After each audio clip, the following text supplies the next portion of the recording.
बिस्मिल्लाहिर्रहमानिर्रहीम। अस्सलाम वालेकुम ख़वातीन और हज़रात, मैं हूँ आपका जुनैद सलीम और आप देख रहे हैं इंसाफ डिजिटल। नाज़रीन, इमरान खान की सेहत के हवाले से कुछ रोज़ से बहुत शिद्दत के साथ क्या सराहियाँ जारी हैं। चाहिए तो ये था कि हुकूमत ज़िम्मेदारी का मुज़ाहरा करते हुए इमरान खान तक उनके ज़ाती मुआलिज को, रिश्तेदारों को, बहनों को रसाई दे देती, जो इमरान खान की सेहत से मुतल्लिक़ कौम को आगाह कर देते। मगर हुकूमत में बैठे कुछ लोग समझते हैं कि इमरान खान की सेहत को मसला बनाकर कौम को इसी में उलझाए रखा जाए, जिससे हुकूमत की कई बारीक वारदातों की तरफ से कौम का जो ध्यान है वो हट जाएगा। अलबत्ता इमरान खान की बहनों ने अपने भाई की सेहत के हवाले से बताया है कुछ। उज़्मा खान जो ख़ुद मेडिकल डॉक्टर हैं, उनका कहना ये है कि जो हमें इत्तला मिली कि इमरान खान का बीपी शूट कर गया है, ये ख़बर गलत थी और कहा गया कि उनकी अद्वियात की डोज़ डबल हो गई है। ये ख़बर इसलिए गलत थी कि इमरान खान को कभी ब्लड प्रेशर की तकलीफ़ थी ही नहीं और ना है। जब ये ख़बर आई अद्वियात की डोज़ डबल कर दी है, तो इससे भी मालूम हुआ कि ये गलत है, क्योंकि ऐसा होता नहीं कि अद्वियात की डोज़ डबल कर दी जाए। इसके बाद जैसे ख़बर को फैलाया गया वो भी शकूक पैदा कर रहा है। हम बार बार जनरल एग्जामिनेशन का कह रहे हैं कि जनरल तिब्बी मुआयना करवा लिया जाए। इमरान खान की एक आँख मुतासर हुई है तो उसकी वजह क्या है, कहीं दूसरी भी ना मुतासर हो जाए। ब्लड प्रेशर की खबर गलत है और इनको ये मसला कभी नहीं रहा। डॉक्टर उज़्मा खान ने मज़ीद कहा कि जी एजेंसी की मर्ज़ी के बग़ैर जेल से कोई ख़बर बाहर नहीं आ सकती। हम तब यकीन करेंगे जब इमरान खान ख़ुद बताएं या फिर डॉक्टर्स ऑफिशियली रिपोर्ट दें, जैसे आँख की रिपोर्ट दी गई थी। अलीमा खान ने कहा है कि ये लोग अफवाहें फैला रहे हैं कि इमरान खान को ब्लड प्रेशर है, ये असल में रिएक्शन चेक करना चाह रहे हैं। इससे साबित होता है कि इमरान खान को ख़तरा है, इमरान खान को ब्लड प्रेशर नहीं है, ना हमारी फैमिली में किसी को ये मसला है। अब यही इम्कान है कि उन्होंने कुछ किया है जिससे इमरान खान की तबीयत ख़राब हो रही है। अलीमा खान ने मज़ीद कहा कि जी पीटीआई को इमरान खान के लिए इससे ज़्यादा करना चाहिए क्योंकि लोग तैयार हैं। उन्होंने कहा कि मैंने स्ट्रीट मूवमेंट के लिए मैं निकली हूँ, मैंने देखा है कि लोग बहुत गुस्से में हैं, इश्ताल के आलम में है। करोड़ों लोग इमरान खान के साथ खड़े हैं। ये इमरान खान को जल्द रिहा करवाएंगे इंशाअल्लाह। बहनों के अलावा दूसरे ज़राए से भी ये पता चला है कि इमरान खान को सेहत के मसाइल तो हैं, मगर कोई ऐसी इमरजेंसी वाली बात नज़र नहीं आ रही। अच्छा नाज़रीन, इमरान खान की सेहत से मुतालिक जिस तरह का माहौल बनाया जा रहा है, इससे खदशात को तक़वियत मिलती है कि इमरान खान के हवाले से कौम को किसी नागहानी ख़बर के लिए तैयार तो नहीं किया जा रहा। इस ज़मन में कहा जा रहा है कि जी एक ख़ातून को भी लॉन्च किया गया है जो ख़ुद को सितारा शनास, पामिस्ट और न जाने क्या कुछ कहती हैं। मुल्क में जब भी नाज़रीन कोई अहम सियासी सरगर्मी होने लगती है तो इन साहिबा को ख़ास तौर पे लाया जाता है। ये सियासत के बारे में उल्टी सीधी पेशगोइयाँ करती हैं। आज के दौर में चूँकि हर चीज़ रिकॉर्ड हो रही है, आप रिकॉर्ड छुपाया नहीं जा सकता, इसलिए इन सितारा शनास ख़ातून की माजी की पेशगोइयाँ अब दोबारा देखें अगर आप, तो आपका हंस हंस के बुरा हाल हो जाएगा। ये सितारा शनास ख़ातून बिल्कुल छक्के मारती हैं, तुक्के लगाती हैं और इस मामले में भी इतनी बदकिस्मत हैं कि आज तक उनका कोई भी तुक्का निशाने पे नहीं लगा।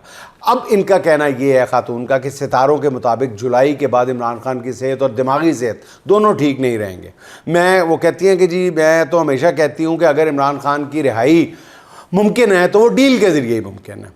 पीटीआई को कोई धरने इनकलाब की कॉल नहीं उनको रिहा करा सकेगी। सितारों की चालों का ये इल्म रखने वाली ये जो ख़ातून है, ये ऐसी बदकिस्मत हैं कि जिन्हें किसी सितारे ने ख़ुद अपनी इज़्दिवाजी ज़िंदगी के बारे में दुरुस्त इत्तला नहीं दी। उनकी पहली शादी तलाक पे ख़त्म हुई, 2016 में दूसरी शादी की तो भी बेवा हो गई। बताया गया है कि ये साहिबा जो हैं मैच मेकिंग के हवाले से सितारों के ज़रिए बताती हैं कि ये शादी कामयाब होगी या नहीं, इसके लिए भारी कीमत भी वसूल करती होंगी। इमरान खान की सियासत और मकबूलियत का मुकाबला करने के लिए अब अगर ऐसे घिसे पिटे किरदारों की ज़रूरत पेश आ गई है तो इससे बेहतर नहीं है कि इमरान खान की बात मानकर उसे सुलह कर ली जाए।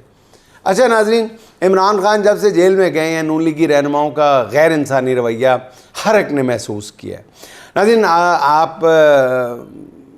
मैं आपको गवाह बनाकर कहता हूँ कि मैंने आज तक कभी किसी की बीमारी का, मौत का मजाक नहीं उड़ाया, कभी किसी की मुसीबत का, जेल का मजाक भी नहीं उड़ाया। मुझे ये बहुत ही इनह्यूमन लगता है, बहुत गैर इंसानी लगता है।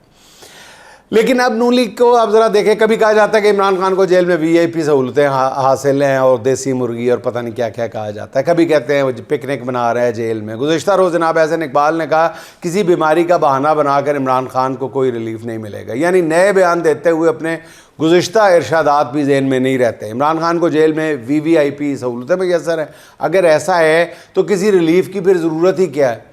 पहली बार हुआ है कि इमरान खान को सेहत के संगीन मसाइल का सामना है और नून लीगी रहनुमा इसका मजाक उड़ाते हुए नज़र आते हैं।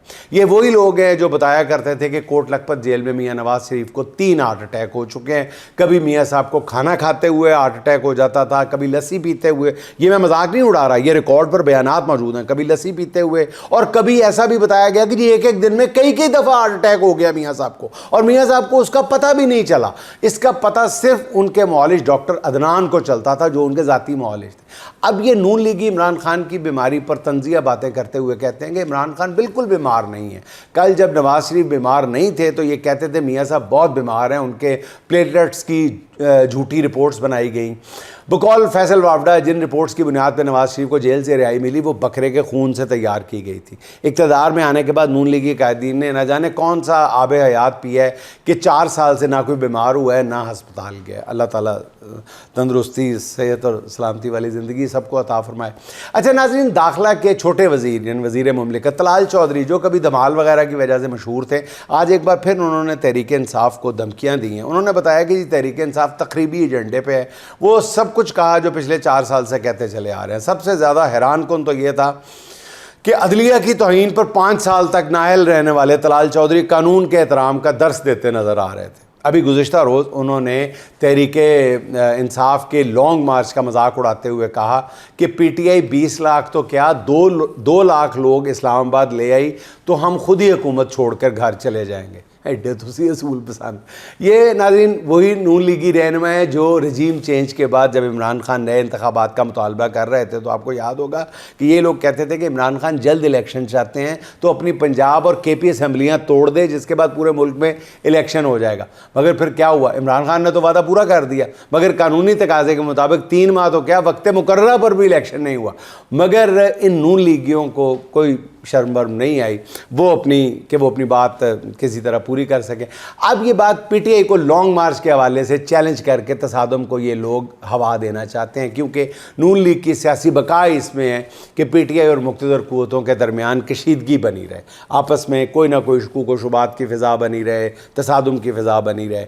नून लीग वाले अपनी अवामी सियासत से मुकम्मल तौर पर मायूसी के बाद नाज़रीन सीधी बात है ये चाहते हैं कि मौजूदा फार्म 47 वाला दौर किसी न किसी तरह पूरा कर लें और उसके बाद भी आगे बोनस में कुछ मिल जाए। अच्छा नाज़रीन, बिलावल भुट्टो जो हुकूमत की उल्टी गिनती की खबर दे रहे थे और बता रहे थे कि टिक-टॉक की आवाज़ें, वो टिक टक नहीं कह रहे थे ना टक टक कर रहे थे। उन्होंने मेरा टिक-टॉक से मुतासिर होकर उन्होंने आवाज़ निकाली थी। टिक-टॉक की आवाज़ें सुनवा रहे थे, सुनवा रहे थे, बता रहे थे। उनकी पार्टी की ख़वातीन जो हैं वो बता रही थी कि जी हुकूमत के नेफे में पिस्तौल चलने वाला है। इन बड़कों के शोर में ज़राए बता रहे हैं कि पीपल्स पार्टी में असल फ़ैसला साज आसिफ जरदारी आज भी हुकूमत के साथ मफाहमत के ज़रिए सियासत जारी रखने पर फिर कायल हो गए हैं। बताया जा रहा है कि जरदारी साहब को उनके और उनके साथियों के कारनामों के कुछ शवाहिद दिखाए गए हैं जिसे देख कर जनाब जरदारी साहब पर कुछ नए राज आश्कार हुए हैं जिनकी रोशनी में यही फैसला हुआ है कि छोटे जरदारी साहब यानी बिलावल साहब की टिक-टॉक वाली धमकियों को बच्चे की भूल चूक समझकर नज़रअंदाज कर दिया जाए। अलबत्ता कुछ पार्टी रहनुमाओं की जानिब से हल्की फुल्की बयानबाजी अब भी जारी रखी जाएगी। दूसरी तरफ बताया यह जा रहा है कि नए सूबों के मामले पर मुक़्तदर क़ुव्वतों ने भी कुछ लचक दिखाई है। जनाब सुहेल वड़ाइच साहब बता रहे हैं कि नए सूबों पर आला हुकाम की मीटिंग हुई है। अगर नए सूबों पर इत्तफाक ना हो सका फिर दूसरी ऑप्शन जो है वो डिविजनल लेवल की मईशत है जो कि चीन का तरीक़ाकार है वो अपनाया जाएगा। इसके अलावा तीसरा प्लान भी है वो है डिस्ट्रिक्ट लेवल इकॉनमी यानी ज़िले की सतह पर माशी खुद इन्हसारी, माशी तौर पे एक ज़िला आज़ाद होकर अपनी मईशत चलाएगा। यानी पीपल्स पार्टी का रांझा राज़ी करने के लिए सीधे हाथ के बजाय कान उल्टे हाथ से पकड़ने का फ़ैसला हुआ है। अच्छा नाज़रीन, ईरान के मामले पर हालात बिल्कुल वैसे नहीं है जैसे अमेरिका चाहता था। जंग के आगाज़ पर अमेरिका को जो कामयाबी हासिल हुई उसने ईरान की पूरी क़यादत को शहीद कर दिया। उसमें यकीनी तौर पर अंदरूनी गद्दारों का भी हाथ था, वरना इतनी बड़ी कार्रवाई कहा जाता है कि मुमकिन नहीं थी। इन 2 दिनों के बाद ईरान ने फिर ऐसी मज़ामत दिखाई कि आज मैदान पूरी तरह उसके हाथ में है। ईरान को ना दोबारा जंग शुरू होने का कोई डर है, ना ही उसे ये चीज़ खौफज़दा कर रही है कि ये सूरत हाल जो है मज़ीद कितना अरसा चलेगी, कितना नुकसान होगा। ना, ईरानी क़यादत ने एक बात तय कर ली है कि चाहे जो कुछ मर्ज़ी हो जाए, वो अब मज़ीद किसी आलमी ताकत के दबाव में नहीं आएगा। ईरान ऐसा नहीं चाहता कि अब फिर उजलत में कोई अमन मुआहदा करके ख़ुद को दोबारा अमेरिका और इसराइल के रहमो करम पर छोड़ दे। ईरान ने सोच समझ कर फ़ैसला किया है कि वो 40 साल से अमेरिकी खौफ की लटकती तलवार को अब मज़ीद एक दिन के लिए भी बर्दाश्त नहीं करेगा।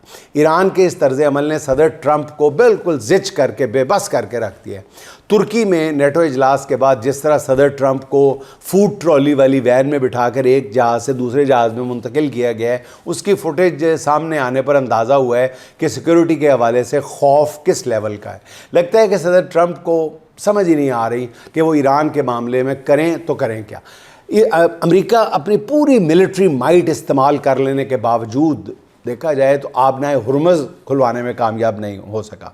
हुर्मुज़ के बाद ईरान के हलीफ हूसियों ने बाबुल मंदूब में भी समंदरी तजारत जो है उसको रिस्ट्रिक्ट कर दिया, महदूद करके रख दिया। जंग के मामले में अमेरिका के अंदर भी राय आमा सदर ट्रंप के बहुत ज़्यादा ख़िलाफ़ है। सेनेट में अपोजिशन लीडर चक शूमर ने तो किसी लगी लिपटी के बगैर कह दिया है कि ईरान जंग जीत चुका है। इस पूरी लड़ाई में सदर ट्रंप की कोई हिकमत अमली सामने नहीं आई। किसी को पता ही नहीं है कि सदर ट्रंप ईरान के साथ जंग में हासिल क्या करना चाहते हैं। इस पूरी जंग में ईरानियों के अज़्म के साथ मैदान जंग में उनके जदीद मिज़ाइलों ने भी नाज़रीन बहुत अहम किरदार अदा किया है। ईरान की जंग में 2 हथियार ऐसे हैं जिनकी बदौलत ईरान ने अमेरिका का गुरूर जो है वो मिट्टी में मिला के रख दिया है। एक शाहिद ड्रोन और दूसरा खैबर शिकन मिज़ाइल। इन 2 मौलिक मिज़ाइलों ने अमेरिका के महंगे दिफाई निज़ाम के देखा जाए तो परखच्चे उड़ा के रख दिए हैं। ईरान के लिए हौसला अफजा खबर यह है कि शाहिद ड्रोन और खैबर शिकन मिज़ाइलों की बहुत बड़ी खेप अब भी ईरान के पास मौजूद है। ईरान ने जंग में अमेरिका और उसके सदर ट्रंप को बिल्कुल एक तमाशा बना के रख दिया है। जो रोज़ इस उम्मीद में होते हैं कि आज ईरान से मुआहदा हो जाएगा, मगर अभी हुआ कि हुआ, मगर ईरान अब भी अपनी शराइत पर मुआहदा करना चाहता है, अपनी शराइत पर वो कॉम्प्रोमाइज़ करने के लिए तैयार नज़र नहीं आ रहा।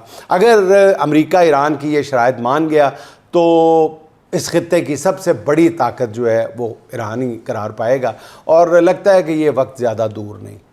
अच्छा नाज़रीन, पंजाब जहाँ गुज़िश्ता 3 साल के दौरान किसान को बदतरीन हालात का सामना है, मुल्क की 5 बड़ी फसलों में मुसलसल किसान को रिकॉर्ड खसारे का सामना करना पड़ा। चावल, गंदम के पास गन्ना, आलू की फसलें जो हैं वो रिकॉर्ड खसारे के बाद चीखते हुए किसानों के लिए फिर ये इन हालात से 5 मुसलसल फसलों में खसारा खाने के बाद, नुकसान उठाने के बाद, ये जो बेचारे आहू बका करते हुए किसान हैं, इनके लिए हुकूमत ने एक और सहूलत का ऐलान कर दिया, बहुत बड़ी सहूलत का ऐलान कर दिया। ज़रा सुनिएगा। वज़ारत दाखिला ने तमाम खादों और कुछ ज़रई अद्वियात को ममनुआ अशिया में शामिल कर लिया है, 12 बोर का असला बना दिया। वज़ारत दाखिला का मौक़िफ़ ये है कि खादें जो हैं वो बम बनाने के लिए इस्तेमाल हो सकती हैं, इसलिए अब खादों की खुलेआम फ़रोख्त नहीं होगी, बल्कि खाद की फ़रोख्त से पहले हर किसान का बायोमेट्रिक होगा, जिसके बाद उसे खाद की बोरी मिलेगी उस किसान को। यानी जितनी भी खाद उसे दरकार होगी उसके लिए बायोमेट्रिक ज़रूरी करार दे दिया गया है। इस एक फ़ैसले से हुकूमत ने मुल्क के करोड़ों किसानों को कटहरे में ला के खड़ा कर दिया है। वैसे हुकूमत का ये फ़ैसला एक हवाले से कुछ लोग यार दोस्त कहते हैं बहुत अच्छा भी है। किसान बेचारे जो अपनी फसलों की नाकदरी और मफलूकुल हाली के बाद कोई भी इंतहाई कदम उठा सकता है, उसके ज़हन में कई तखरीबी मंसूबे भी बन सकते हैं। इसलिए ज़हनी हालत में किसान के पास खाद का होना जो है वाकई वो किसी ख़तरे से खाली नहीं है। इसलिए वज़ारत दाखिला इस दूर रस फ़ैसले पर मेरा ख़्याल है सताइश की मुबारकबाद की मुस्तहिक़ है। वैसे भी हुकूमत ने खाद जितनी महंगी कर दी है, फसलों के लिए उसका इस्तेमाल वैसे ही बहुत मुश्किल हो चुका है। सिवाय बम बनाने के खाद किसान के किसी इस्तेमाल के काबिल रही नहीं है अब। नाज़रीन, आखिर में चलते चलते खुर्शीद रिजवी के चंद खूबसूरत अशार। जो हमारी नहीं थी सर वो मुसीबत नहीं ली, जो हमारी नहीं थी सर वो मुसीबत नहीं ली, शहर तैयार था पर हमने ही बैत नहीं ली, जो मुयस्सर था लुटाते रहे सरशारी में, अहले दुनिया से किसी चीज़ की कीमत नहीं ली, अहले दुनिया से किसी चीज़ की कीमत नहीं ली। हमने जो कुछ भी किया उम्र 2 रोज़ा में किया, अब दियत के लिए मर्ग से मोहलत नहीं ली। यक बयक टूट गया चारागरी से पहले, दिले बीमार ने हमसे कोई खिदमत नहीं ली। कुछ अगर लें तो सिला उसका चुकाएं कैसे, कुछ अगर लें तो सिला उसका चुकाएं कैसे, इसी मुश्किल में रहे कोई सहूलत नहीं ली। चाहने वालों ने मेरे मुझे चाहा तो बहुत, पर किसी ने मेरी मीरा से तबीयत नहीं ली। एक निगाह गलत अंदाज भी दुनिया पे न की, एक निगाह गलत अंदाज भी दुनिया पे न की, रश्क तो दूर बहुत दूर है इबरत नहीं ली। बेसबब मश्क सुखन से है खामोशी अच्छी, बेसबब मश्क सुखन से है खामोशी अच्छी, हर्फ बातिल हैं अगर दिल से इजाज़त नहीं ली, हर्फ बातिल है अगर दिल से इजाज़त नहीं ली। नाज़रीन, खुश रहें, खुश रखें। आपसे मुलाकात होगी इंशाअल्लाह अगले व्लॉग में। अल्लाह हाफ़िज़।